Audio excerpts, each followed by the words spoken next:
This video introduces objectives 3 and 4 of Chapter 7. Objective number 3 is to identify factors that affect the exercise of police discretion and methods of limiting discretion. Objective number 4 is to describe 2 general ways that law enforcement agencies can reduce stress on the job. Let's begin with police discretion. Police officers exercise discretion based on several important factors. Seriousness of the crime. Serious crimes are more likely to be formally reported, while minor offenses like neighbor disputes are often handled informally. Department policies. Officers must follow department directives. For example, if jaywalking becomes a concern, officers may be ordered to issue citations even if they hadn't before. Victim-offender relationship. When the individuals involved know each other, e.g., partners in a petty theft, officers may be more inclined to resolve the issue informally. Available evidence. A lack of sufficient evidence may lead officers to avoid making arrests or pursuing formal charges. Victim's wishes. If a victim doesn't want to press charges or simply needs someone to talk to, officers might choose not to file a report. Suspect's demeanor. Uncooperative or disrespectful suspects are more likely to face strict enforcement actions. Victim legitimacy. Officers may question the credibility of a victim who is intoxicated, aggressive, or involved in criminal activity themselves. Socioeconomic status. Complaints from affluent individuals are more likely to be taken seriously and handled through formal channels. Discretion and domestic violence. Police officers have long intervened in domestic violence and other family disputes, often even while off duty. Historically, such interventions were seen as peacekeeping efforts rather than responses to criminal behavior.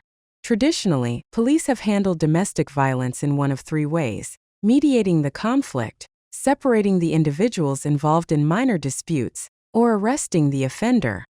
A study conducted in Minneapolis on minor domestic violence cases found that offenders who were arrested were about half as likely to reoffend against the same victim. Racial profiling is when law enforcement stops or detains individuals based solely on their race. To combat this practice, recommended measures include diversity training for officers, strict discipline for violations, videotaping traffic stops, tracking racial data on stops and outcomes, and requiring officers to provide business cards during stops. Police work is widely recognized as one of the most stressful professions. Job stress arises when the demands of the role exceed an officer's abilities, resources, or needs, often leading to harmful physical and emotional effects.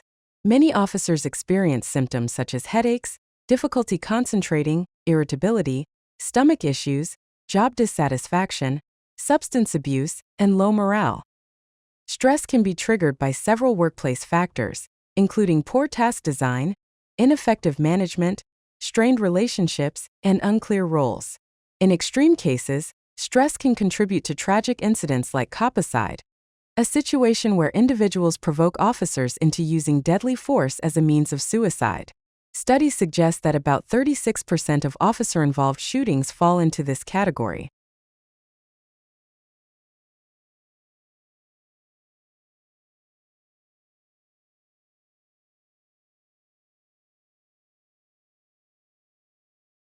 Fortunately, stress can be managed.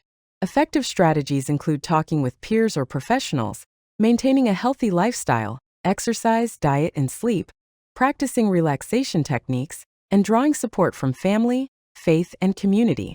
Some programs also involve officers' spouses to build stronger support systems. On a broader level, organizational changes can help create a healthier and less stressful work environment.